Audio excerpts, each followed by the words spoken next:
Hello again, everyone. Madzulo abwinonso wina aliyense. It is my privilege once again to share with the people in Malawi Ndi chinthuso tichantingwa patali ndi chamwayi kwa ine kuti ndikathe kugawana uthenga wabwino ndi anthu aku Malawi. the wonderful message of the gospel of our Lord Jesus Christ. Uthenga wodabwitsatu wa Ambuye wathu Yesu Khristu. I would like to read a verse with you today from the Bible, God's Word. Ine ndifunatu ndiwerengetu vesi ndi inu limodzi kuchokera mu Baibulo mawu a Mulungu. The verse is found in Acts chapter 4, verse 12.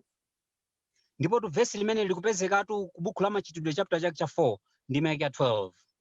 Neither is there salvation in any other, for there is none other name under heaven given among men whereby we must be saved.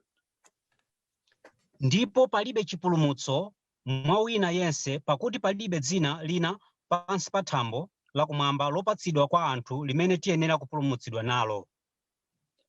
There are many things in life that we may want. Mukudziwa pali zinthu zambiri pamoyo zimene ifetu tikhoza kuzikhumbira. But there are certain things in life that we all need.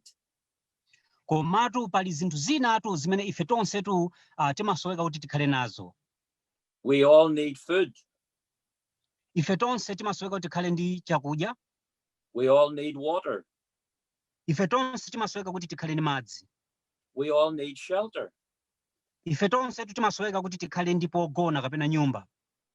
This verse emphasizes that our greatest need in this life is the salvation of God. Nde vesi limene lili likutsindika kuna kwakuti ifetu chosowekera chathutu pa moyo uno ndi chipulumutso. In order to be prepared for the next life in eternity. Ndipo chipulumutso chimene chinchofunikiratu kuti ifetu tikhale okonzekeratu moyo umene ukubwerawo komanso muyaya umene uli kutsogolo. Are you saved? Kodi inu munapulumutsidwa? Can you look back to a definite moment in your life when you turned from your sin? Kodi inu mukhoza kuyang'ana kumbuyo mu nthawi imene munatembenuka kuchokera ku uchimo wanu?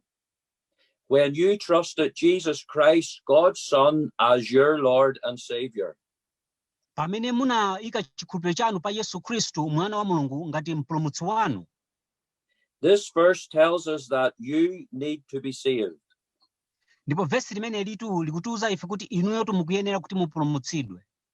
Peter writes that we must be saved. Petro akulemba zimenezi kuti ife tiyenera kupulumutsidwa. Salvation is a necessity, not an option. Chipulumutsotu ndi chofunikira, si chinthu choti munthu uyenera kusankha kapena kusasankha ayi. You need to be saved because God says that you are a sinner. Iwetu ukuyenera kupulumutsidwa chifukwa Mulungu akulankhulatu m'mawu ake mwa chinthu chikuti ndiwe wochimwa. This means because of your sins, you are not able to have a relationship with a holy God. Izi zikufuna kutanthauzatu kunena kwakuti chifukwa cha uchimo wako iwetu ulibetu mpata okhala ndi pa ubale wabwino ndi Mulungu. And be with him in heaven when you die. Komanso ndikukhala naye iye limodzi kumwamba pamene iwe umwalira. If you die unsaved, you will be lost in the lake of fire forever. Ngati iwetu umwaliratu uli osapulumutsidwatu udzatayikatu ku nyanja ya moto ndipo kudzakhala kwamuyaya. You also need to be in a hurry to be saved because Jesus is returning soon. Iwetu ukuyeneratu kupulumutsidwatu mwasangamsanga chifukwa Yesu Khristu akubwera pompano. At any moment. Pa nthawi ina iliyonse. To take only those who are saved back to heaven. Kudzatengatu iwotu amenetu ndi opulumutsidwa okha basi kuti abwerere kumwamba. This verse also tells us that you can be saved. Vesi limene likutiuzanso ife kuti iwetu ukhonza kupulumutsidwa.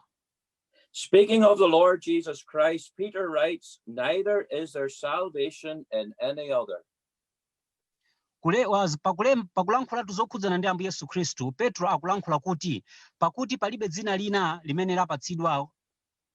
This means that no one else can save you. Izi zikufuna kutanthauza kuti palibe wina aliyensetu amenetu ali nayo mphamvu ya kukupulumutsa iwe. He is the only Savior. Yesu Kristu ndiye mpulumutsi yekhayo basi. Your salvation does not depend on your good works. Chipulumutso chanutu sichimadaliratu ntchito zanu zabwino, Your good life or your church attendance. kapena moyo wanu wabwino, kapena kupita ku tchalichi. Ayi. But on the sinless Savior, God's one and only Son. Komatu chilitu pa mpulumutsi opanda uchimotu amenetu ndi mwana wa Mulungu yekhayo. He died upon the cross for your sins that you might be saved. Iyetu anafa pa mtanda. Ndicho That lingo you choti might iwetu be upulumutsidwe chifukwa cha machimo ako. that you might be delivered. Kuti iwetu ukawomboledwe. That you might be rescued from eternal punishment. Kuti iwetu ukamasulidwetu kuchokeratu ku chilangotu chamuyaya. Oh, what amazing love that Jesus died for you and me. Nde ichitu ndi chikondi cha mtengo wapatali kwambiri kuti Yesu Kristo anafa chifukwa cha iwe komanso chifukwa cha ine. Jesus died. Yesu anafa. He was buried. Komanso anayikidwa m'manda. But thank God that he arose again the third day. Koma tikuyamika Ambuye chifukwa iye anaukanso kachiwiri pa tsiku lachitatu. 40 days later, he ascended back to heaven. Ndiye patapita masiku okwanira 40, iyetu anabwerera kupita kumwamba. A living, Ndipo tsopano ndi wamoyo, loving, komanso ndi wachikondi. glorified Savior is waiting to save you today. Nde mpulumutsitu amenetu ndokwezedwa akudikiratu kunena kwakuti akupulumutse iweyo lero. As I finish my message, I would like to ask you, do you want to be saved? Pamene ndikufuna ndimalize uthenga wangawu, ndikufuna ndikufunse iwe funso lofunikira kuti kodi iwe ukufuna utapulumutsidwa? Jesus Christ is offering you right now peace. Yesu Kristu akukupatsa iweyo pompano mtendere. Pardon. Komanso chikhululukiro. Forgiveness for your sins. Chikhululukirotu cha machimo ako. And a place in heaven when you die. Komanso tu malo kumwamba pamene iwe umwalira. Will you trust him now as your Lord and Savior? Kodi iwe umkhulupirira iye pompano tsopano kukhala Mbuye komanso mpulumutsi wako? It's your choice. Ichitu ndi chisankho chako chimene uyenera kuchipanga. The Bible says, believe in the Lord Jesus Christ and you will be saved.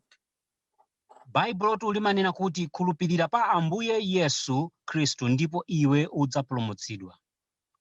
Many thanks again for listening, and may you be saved today.